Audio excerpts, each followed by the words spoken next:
It's Black History Month. And while some people take this time to post a quote, slap a fist emoji on a caption, or reshare a viral clip, I wanted to use this time to reflect. To actually think out loud about what being black means to me. And maybe, just maybe, shed some light on how I think about race, culture, and mindset. If you know my brand, my music, my interviews, you know I'm never shy about my love for black culture, for black women, for Afro-centric things. I think we're the coolest people on earth. I think we are the culture. I think we are the originators, the architects of style, sound, and soul.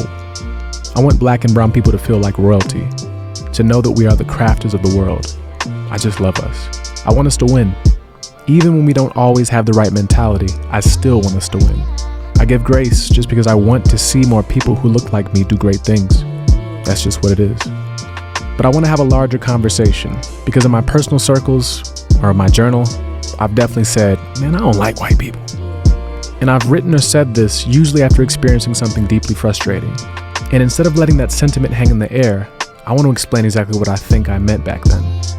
I've traveled the world, I've been regular, I've been famous. Well, I guess I'm still famous. I've experienced racism firsthand, in its most sophisticated and insidious forms. I've also experienced warmth from strangers in places I didn't expect. I've been treated poorly by black people. I've been treated poorly by white people. I've been treated great by black people. I've been treated great by white people.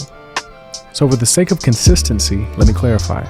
When I wrote that in my journal, I wasn't talking about race. I was talking about mindset and behavior. In my mind, I've got two boxes. One box, that's where the good stuff lives. The warmth, the rhythm, the culture, the understanding that when we talk about the cookout, we're not just talking about an invite. We're talking about a shared experience, a common rhythm, an understanding of what came before us. It's knowing the difference between Elvis and the 6 black artists he borrowed from. It's knowing that when you step into a room, you bring more than just yourself. You bring history, soul, and context. Then there's the other box. This is where I place all the things that make me uneasy.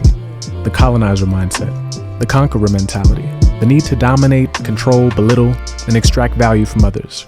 Some call it narcissism, others call it gentrification. It's a way of moving through the world that lacks empathy, that takes rather than builds. And here's the kicker. People of all races can end up in that second box. When I first came to Brazil, I was introduced to successful black folks, rich, powerful, well-connected, and yet some of them carried that same Western energy, braggadocious, power-hungry, status-driven. It felt like that same colonizer spirit, just in a different package. And that's when it really hit me. This isn't just about race, this is about mentality. That's why you can go to Jamaica and see someone with skin whiter than me speaking perfect patois. That's why my Brazilian friends tell me that being poor in Brazil, regardless of your race, feels like being black, because it's a shared experience, a shared struggle. If you asked younger me, I would have said, I only want to work with black people. I wanted to build the strongest, most unified black empire possible. But life isn't quite set up like that. My music attracts people who resonate. At my shows, you'll see that K-Tronada vibe, a sea of cultures, ethnicities, people of different backgrounds, because emotion is universal. Storytelling is universal. The right mindset is universal. So yes, I will always be blackety black. I will always have a preference for my people, my women.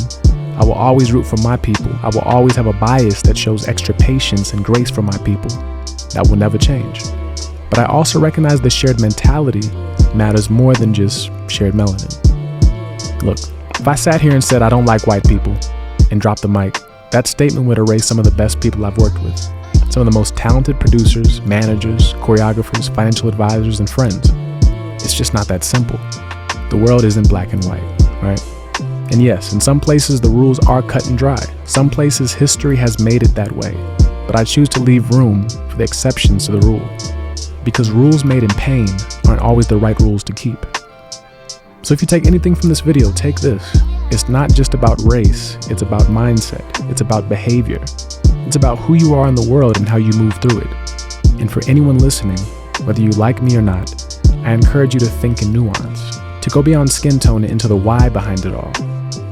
Because if we only think in binaries, we lose the richness of the human experience. No, this is not me announcing I'm dating a white woman.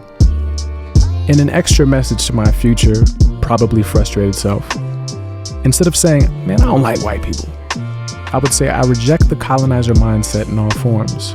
I am loyal to the culture and those who respect it. I move with those who move with us. And again, no, this isn't saying I like white girls. This is just saying that I have some really great people of different ethnicities and races that have a shared mindset.